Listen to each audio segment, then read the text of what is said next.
अस्सलामु अलैकुम friends, welcome to my channel Pinky kitchen. आज पिंकी किचने बनबे अंडा कारी रेसिपि बा डिमेर कारी रेसिपि। अंडा कारी रेसिपिटा खूब सुंदर एक सहज पद्धतिते बनाबो आमी। आपनारा এইভাবে বানাবেন, खूब एक लाजवाब रेसिपि बनबे, खेते खूब टेस्टी सुस्वादु हबे। तो आमी अंडा कारिर जन्य डिमेर माने अंडा कारि बा डिमेर कारिर जन्य नियेछि 3টে ডিম। एबार स्टार्ट करब। देखुन बिस्मिल्लाह बोले स्टार्ट करछि। एकटा नन स्टिक तावाय तेल सामान्य तेल निये गरम होते दिएछि। गरम हये गेছে और खूब सहजे आमी एटा बानाबो। देखबेन खूब ताड़ाताड़ी बने जाबे, कम टाइमे खूब सुंदर बनबे एकटा रेसिपिटा। किछु मसला आमी गरम तेले एकटु फ्राई करे नेब। एकटु पेঁয়াজ, काँचा लंका और एकटा टमेटो एमনি राफली सब चप करे निয়েছি।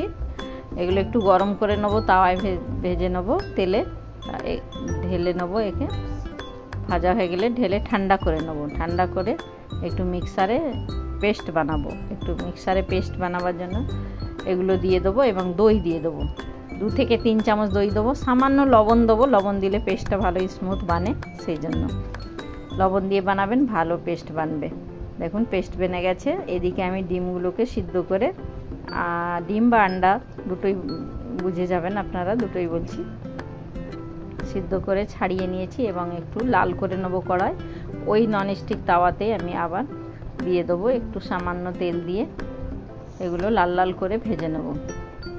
আমি যেভাবে বানাবো এই আন্ডা কারি বা ডিমের কারি রেসিপিটা, এইভাবে আপনারাও বানিয়ে খেয়ে দেখবেন। ডিমের কারি রেসিপি তো সবাই বানায়, কিন্তু আমি যেভাবে বানাচ্ছি বানিয়ে খেয়ে দেখবেন, খুব ভালো লাগবে। আর ভালো লাগলে লাইক করবেন, শেয়ার করবেন, কমেন্টস করে জানাবেন এবং চ্যানেলটিকে সাবস্ক্রাইব করবেন। কড়াই বসিয়ে দিয়েছি। গরম কড়াইতে তেল দিয়ে দিচ্ছি। 2 থেকে 3 চামচ তেল দেবো, খুব বেশি তেল দেবো না। আর এই গরম তেলে ফোড়ন দেবো 2টো ছোটো এলাচ, দালচিনি একটু আর একটা তেজপাতা। ফোড়ন হয়ে গেছে, কি সুন্দর একটা তেলে গন্ধ, এলাচ গন্ধ ছেড়েছে। এবার আমি পেঁয়াজ দিয়ে দেবো, একটা বড় পেঁয়াজ, এটাও পাতলা পাতলা করে কেটে নিয়েছিলাম, এটাই দিয়ে দিলাম। একটু ভালো করে লাল করব। এবার পেঁয়াজ লাল করব। নতুন বন্ধুরা যারা আছেন তারা আমার চ্যানেলটিকে সাবস্ক্রাইব করবেন, প্লিজ সাবস্ক্রাইব করবেন। পেঁয়াজ লাল হয়ে গেছে। এবার যে পেস্ট আমি বানিয়ে রেখেছিলাম ওই পেস্টটা দিয়ে দেবো। দিয়ে ভালো করে ভাজা ভাজা করব। দেখুন খুব ভালো করে ভাজা ভাজা করব। মশলাটা ভালো করে ভাজা ভাজা করলে খুব টেস্টি হবে, খুব খেতে সুস্বাদু লাগবে। আমি যখন বানাচ্ছিলাম আমাকেও খুব লাগছিল, একদম খুব সুন্দর লাগছিল। আপনারাও বানাবেন, ভালো লাগবে। এবার কিছু গুঁড়ো মশলা দিয়ে দেবো। খুব বেশি মশলা আমি দেবো না, সামান্য 1/2 চামচ হলুদ গুঁড়ো, 1/2 চামচ লঙ্কার গুঁড়ো, 1/2 চামচ ধনে গুঁড়ো, ছোটো চামচের জিরে গুঁড়ো আর পরিমাণ মতো লবণ, স্বাদ মতো লবণ দেবো। পেস্ট বানিয়েছিলাম ওখানে আমি সামান্য লবণ দিয়েছি, ওই হিসাব করে আমি লবণটা দেবো। দেখুন মশলা কি সুন্দর হয়েছে, রং ছেড়েছে, কত সুন্দর কালার এসেছে মশলায়। গন্ধ খুব একটা ভালো গন্ধ ছাড়ছে, তো মোমো করছে গন্ধ। আর মিক্সারের মানে বাটি বা কাটুরিতে আমি একটু পানি দিয়ে ধুয়ে এটা দিয়ে দিলাম।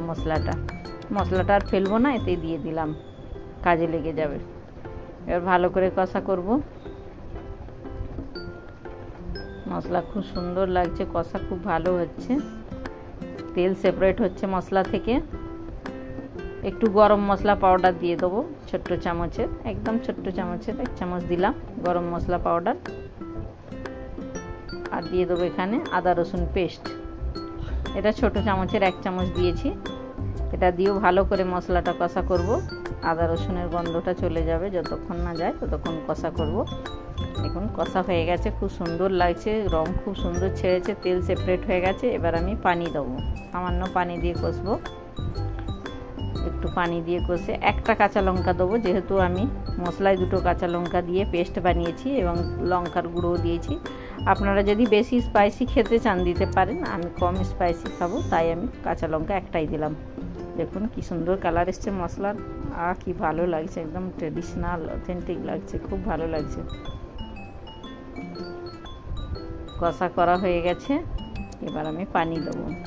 এটা খুব পাতলা গ্রেভি হবে না, ঘন মতোই হবে। সেই হিসাবে আমি 3টে ডিম তো, তাই ওই হিসাবে আমি পানি দেবো। আপনাদের ডিম বেশি থাকলে বেশি পানি দেবেন বা কম পানি দেবেন, তা আপনাদের চয়েস, কিন্তু আমার যতটা প্রয়োজন আমি দিচ্ছি। খুব বেশি পানি দিলাম না। হাফ বাটি মতোই পানি দিয়েছি। এবার আমি ডিমগুলো এতে দিয়ে দেবো, ভেজে রাখা ডিমগুলো দিয়ে দেবো, লাল করে ভেজে রেখেছিলাম ওগুলো দিয়ে দেবো। দিয়ে চাপা দিয়ে দেবো এবং হাই ফ্লেমে 5 থেকে 7 মিনিট আমি ফোটাবো। আর খুব তাড়াতাড়ি রেসিপিটা বেনে যাবে, আর খেতে খুব ভালো লাগবে। আপনারা বানাবেন এইভাবে, ভালো লাগলে আমাকে কমেন্টস করে জানাবেন আর সাবস্ক্রাইব করবেন। দেখুন 5 থেকে 10 মিনিট চাপা দিয়ে রেখেছিলাম, হাই ফ্লেমে ফুটে গেছে ভালো। এবার আমি গ্যাসের ফ্লেম বন্ধ করে দিয়েছি, আমার ডিমের কারি বেনে গেছে। এবার আমি ডিশ আউট করে নেব। ডিশ আউট করে নিচ্ছি। দেখুন আমার ডিমের কারি রেসিপি বেনে গেছে, একদম ট্রেডিশনাল লাগছে, খুব ভালো লাগছে। আমার রেসিপি রেডি। আল্লাহ হাফিজ।